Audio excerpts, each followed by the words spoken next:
Hi guys, welcome to my channel Mixed Dude. So today we will be discussing ICSE class 10 Hindi chapter 4 Netaji Ka Chashma, written by Swayam Prakash. So like this content if you find it useful and subscribe my channel for further notification. So without any delay let's just start. कहानीकार का परिचय। स्वयं प्रकाश का जन्म 20 जनवरी 1947 को मध्य प्रदेश के इंदौर नामक शहर में हुआ। आजकल आप भोपाल में रहकर साहित्य सृजन कर रहे हैं तथा वसुधा पत्रिका के संपादन से जुड़े हैं। स्वयं प्रकाश जी एक सशक्त उपन्यासकार तथा कहानीकार हैं। अब तक अनेक तरह कहानी संग्रह प्रकाशित हो चुकी है। इनमें सूरज कब निकलेगा, आएंगे अच्छे दिन भी, आदमी जात का आदमी बहुचर्चित है। इनकी कहानियों का अनुवाद रूसी भाषा में भी हुआ है। अनेक विनय और ईंधन उपन्यास भी अत्यंत लोकप्रिय हैं। हमसफरनामा इनके रेखाचित्रों का संकलन है। इन्हें वर्ष 2011 के प्रतिष्ठित आनंद सागर कथा कर्म सम्मान से सम्मानित किया गया।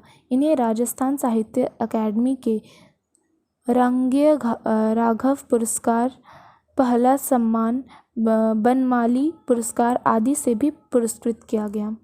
इनकी कहानियों में वर्ग शोषण की विरुद्ध चेतना है। कहानी का परिचय तथा सार। नेताजी का चश्मा शीर्षक कहानी में कहानीकार एक सामान्य नागरिक कैप्टन चश्मे वाले के माध्यम से देश के करोड़ों नागरिकों के योगदान की चर्चा कर रहे हैं, जो अपनी अपनी तरह से देश के निर्माण में सहयोग देते हैं तथा अपनी देशभक्ति का परिचय देते हैं। हवलदार साहब को हर 15वें दिन कंपनी के काम से उस कस्बे से गुजरना पड़ता था, जो बहुत बड़ा नहीं था। इसी कस्बे के नगरपालिका के किसी उत्साही बोर्ड या प्रशासनिक अधिकारी ने एक बार मुख्य बाजार के चौराहे पर नेताजी सुभाष चंद्र बोस की मूर्ति लगवा दी। मूर्ति संगमरमर की थी तथा जिसे कस्बे के इकलौते ड्राइंग मास्टर ने बनाया था। मूर्ति सुंदर थी तथा फौजी वर्दी में भी थी।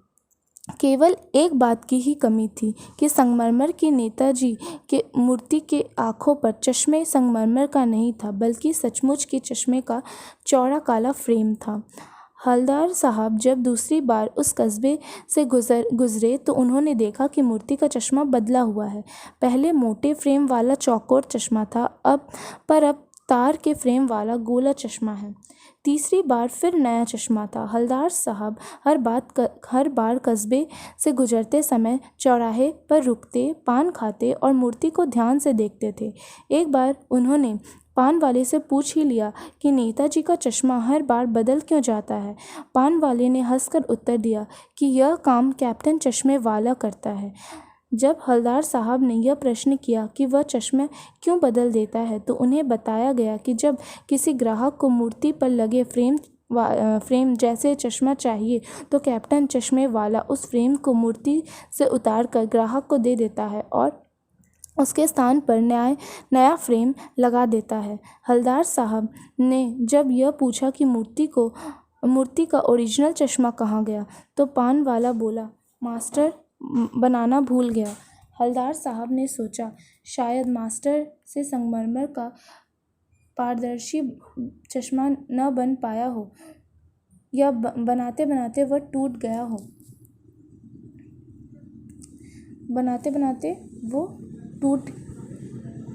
टूट गया हो। हवलदार साहब को लगा कैप्टन चश्मे वाले नेताजी का साथी होगा या आज़ाद हिंद फौज का सिपाही।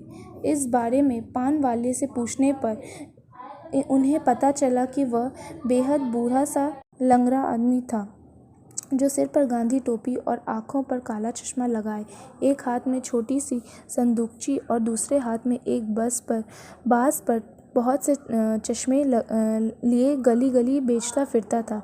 उस बेचारे की तो कोई दुकान भी नहीं थी।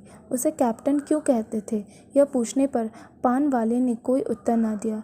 2 साल तक हलदार साहब अपने काम के सिलसिले में उस कस्बे से गुजरते रहे और नेताजी के बदलते चश्मों को देखते रहे। एक बार मूर्ति की आंखों पर कोई चश्मा न था। इस बारे में जब उन्होंने पान वाले से पूछा तो उसने अत्यंत दुख के साथ बताया कि कैप्टन की मृत्यु हो गई। 15वें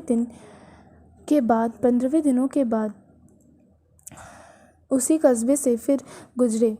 उन्होंने ड्राइवर से कहा कि आज चौराहे पर नहीं रुकना, पर आदत से मजबूर उनकी आंखें मूर्ति की तरफ उठ गईं तो वे जोर से चीखे, रोको। जीप के रुकने के बाद वे मूर्ति की तरफ लपके। आज मूर्ति की आंखों पर सरकंडे से बना हुआ छोटा सा चश्मा रखा हुआ था, जैसे बच्चे बना लेते हैं। इतनी सी बात पर उनकी आंखें भर आईं। कहानी का उद्देश्य। कैप्टन देशभक्ति नागरिक था। उसे यह सहन नहीं था कि उसके नेताजी बिना चश्मे के रहे, इसलिए वह अपनी ओर से कोई ना कोई चश्मा उनकी आंखों पर लगा देता था। इससे उसकी देशभक्ति का परिचय मिलता है। इस कहानी के माध्यम से लेखक हमें उत्साहित कर रहा है कि हम सबको अपने देशभक्तों एवं आज़ादी सेनाओं को हमेशा याद रखना चाहिए। उनके द्वारा दी गई कुर्बानियों को नहीं भूलना चाहिए और बच्चों को उनके बारे में बताना चाहिए कि किस प्रकार उन्होंने अपनी कुर्बानी देकर देश को आज़ाद करवाया था। मुख्य पात्रों का चरित्र चित्रण। हलदार साहब का चरित्र चित्रण। हलदार साहब अत्यंत भावुक और संवेदनशील व्यक्ति हैं।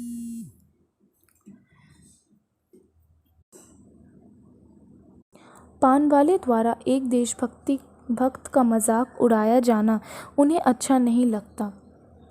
वे सोचते हैं कि उस कौम का क्या होगा जो देश की खातिर घर गृहस्थ, जवानी, जिंदगी सब कुछ होम करने वालों पर भी हंसती हैं और अपने लिए बिकने के मौके ढूंढती हैं। उनमें कैप्टन चश्मे वाले के प्रति सहानुभूति तथा सम्मान की भावना है। जब अंतिम बार उन्होंने मूर्ति पर सरकंडे से बना छोटा सा चश्मा रखा हुआ देखा, जैसे बच्चे बना लेते हैं, तो उनकी आंखें सजल हो गईं। कैप्टन चश्मे वाले का चरित्र चित्रण। कैप्टन चश्मे वाला एक बूढ़ा मड़ियल सा लंगड़ा आदमी था जो फेरी लगा लगा कर चश्मे बेचता था। उसके सिर पर गांधी टोपी होती थी और आँखों पर काला चश्मा। वह अपने एक हाथ में छोटी सी संदूकची पकड़े रहता था और दूसरे हाथ में एक बांस पर टंगे चश्मे। लोग उसे कैप्टन कहते थे, पर वह किसी फौज का कैप्टन नहीं था।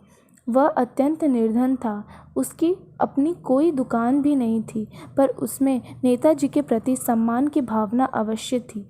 इसीलिए उसे यह बर्दाश्त नहीं हुआ कि नेताजी की मूर्ति बिना चश्मे के रहे। वह अपने फ्रेमों में से एक फ्रेम उस मूर्ति पर लगाकर नेताजी के प्रति अपना आदर प्रकट करता था। पानवाला का चरित्र चित्रण। पानवाला एक काला, मोटा और खुशमिजाज आदमी था। वह पान खाता रहता था। वह कैप्टन का उपहास किया करता था। हलदार साहब के यह पूछने पर कि क्या वह किसी फौज का कैप्टन है, नेताजी का साथी है या आज़ाद हिंद फौज का भूतपूर्व सिपाही, तो पानवाले ने कैप्टन चश्मे वाले का उपहास करते हुए कहा था, नहीं साहब, वह लंगड़ा क्या जाएगा फौज में, पागल है, पागल। Thank you.